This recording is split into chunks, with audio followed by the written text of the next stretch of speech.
In this video, we discuss some of the reasons why the BBC's TV licensing must be abolished. If you pay your TV licence, where do you think the TV licence goes? Where does the money go?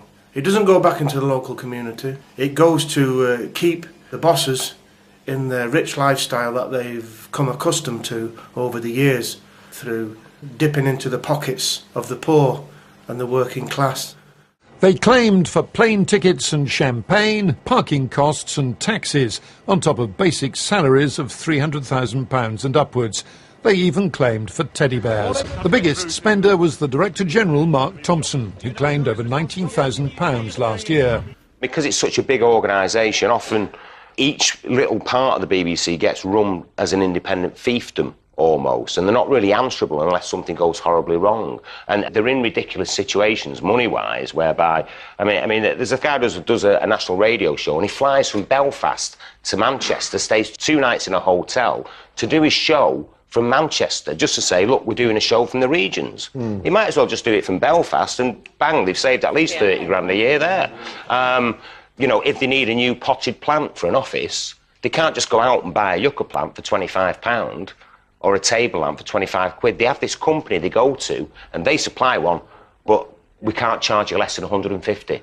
It's all sort of strange things like that on top of the expenses.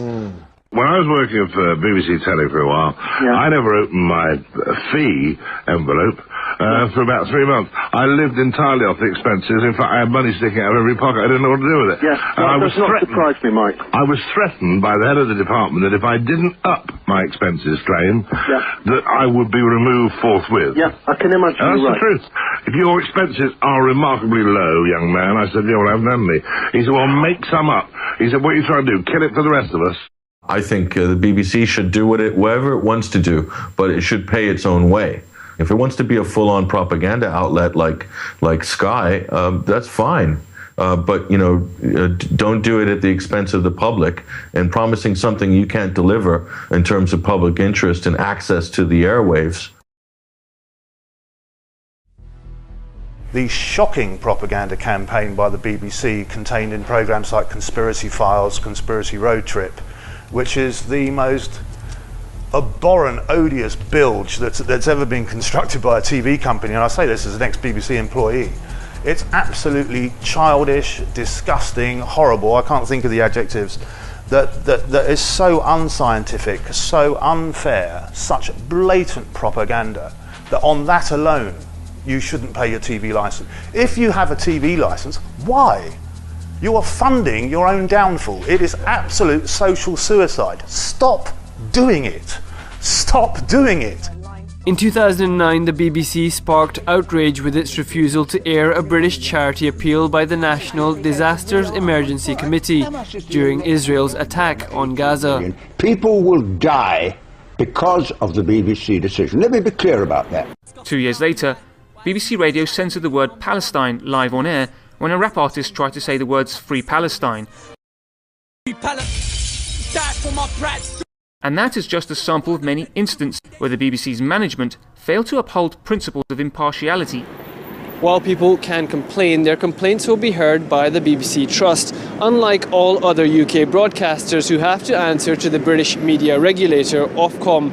And so the British Broadcasting Corporation is funded by the UK taxpayer, but is accountable only to itself. The BBC, which is funded by public opinion, or the public who have that opinion, really ought to wise up, because your role as the wartime propaganda mouthpiece George Galloway, is really infuriating people the length and breadth of this country. Let's get back to the substance. You're going to lose your licence for over this. Well, you don't have to threaten me.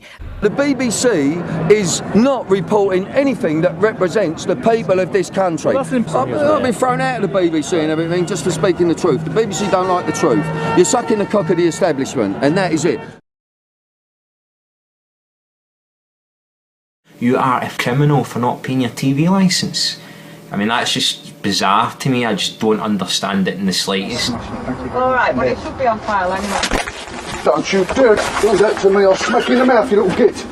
Understand your rights regarding the TV licence and these TV inspectors that come round and bully single mothers trying to come their way into the house to search the house. It's illegal, immoral, and it should not happen. And they got all the nasty adverts on the telly, you know, well, they used to, but I think it's more subtle now. But the vans come round and the vans pick up that you're watching television. We've got the detectors, the detector vans, and they will drag you away and knock on the door. Boom, boom, boom. Oh, heavy duty stuff. You two work for the BBC. I worked for the BBC for 30 years. When I was at the BBC, it promoted the licence fee by saying how wonderful it was. But now, the organisation you work for says, we know where you are. Auntie's put boxing gloves on. Not having a TV licence is a criminal offence. Our computer has the address of everyone in the country, so it's only a matter of time before we catch up with you. The BBC have been trying to take me to court for 4 years. They send me letters saying, the occupier, we have not heard from you for some time regarding your TV licence. So I just rip them up and put them in the bin. You don't have to let these parasites into your house. Just tell them you haven't got a television and don't let them into your house. Yes, there's a TV set on number 5. It's in the front room. And they're watching Columbo. The mystical television van, eh? Detector van. More mystical than the Loch Ness Monster. There are rather a lot of TV detector vans in this area tonight. New, more powerful vans. If you don't have a license, they'll know just where to look for you. The whole thing should be got rid of. It's gross. They're all living like champagne Charlies. They're worse than the MPs. If you speak up against the BBC, you're like, dissenting voice. Ooh, he doesn't want to pay his BBC TV licence. Get the vans round. Ooh, take him away, take him away. It says here, this address is listed on our database as being unlicensed. My God, unlicensed for what? I'm not selling liquor. The TV Licensing Enforcement Division has now been scheduled to visit your property. I think that's actually slander, isn't it, when you start accusing people of committing crimes with no proof? I mean, you can't do that, can you? Or can you? Watching television programmes as they are being shown on a TV set or any other device is illegal at this address. If an enforcement officer finds you doing so, I love the enforcement officer bit, as if they can actually do anything. You're asking me for money for a service that I don't want, so I'm telling you, I don't want your service. Essentially, you know, again, extorting funds to make programs that people don't want. That's the bottom line. His face was on TVs across Britain for decades, but now that eccentric, jokey figure from years past suddenly seems more sinister.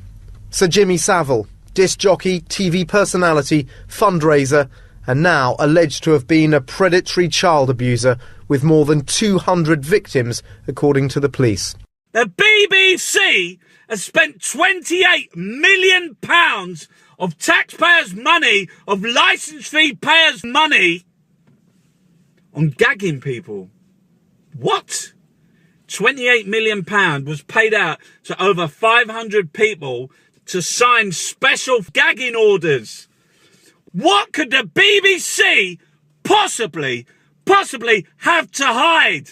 However, I suppose the one thing it does flag up is the tussle within the coalition to lay claim to the raising of the lower income tax threshold, because you talk to institutional paedophile rings operating in this country now. Sorry, I just asked Nick Clegg. Have to leave you. I just asked Nick Clegg a question. Stand aside. Norman, we'll cut across you there, Norman. Apologies for that. You can see the problem there that Norman Smith was having. We'll try and return to Norman in the next little while. Whack, whack, oops. The BBC is finished. They knew Jimmy was groping. He wasn't fixing it. They hid Jimmy on purpose. They hid that. They knew that was going on. The alleged victims have accused the organisations he worked for of complicity in the horrific crimes. They include the BBC, a shattering revelation made worse by suggestions of a cover-up after a BBC expose on the affair was axed. Top BBC bosses failed to explain a decision to drop an earlier special news report on Savile. Now the editor of that news programme has stood aside, pending an inquiry. All of us were put in the position of colluding with Jimmy Savile. We who helped him, I appeared on Jim Will Fix It. I went to Esther Ranson's house for a party, and we were doing drugs and alcohol in that party when we were kids. She's head of child life, for God's sake. Shame on that woman. Can she be questioned? Shame on that woman. Absolutely. How revolting that the BBC knew this was going on all these years and never done nothing about it. I'd say the real reason that the BBC didn't expose Jimmy was because there's a lot of Jimmys at the BBC. We've had paedophiles working inside the BBC for many years, which of course is what many victims have been telling us. It was BBC Scotland that pulled their investigation into the abuse of Holly Gregg.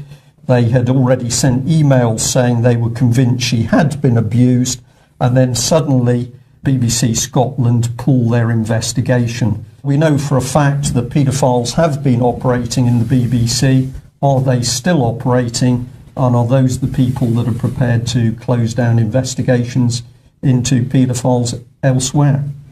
So what are you going to do, people? You're just going to keep feeding this? You're just going to keep paying your telly licence? You're still going to enter their competitions? Do you know what I mean? Because you know what they're doing. They're just noncing the children. That's all they're doing. They're noncing children with your money because you're giving them the funds to do the job. Do you know what I mean? It don't make sense to me. Just stop doing it. Don't do it anymore. Just knock it all on the head. Enough's enough.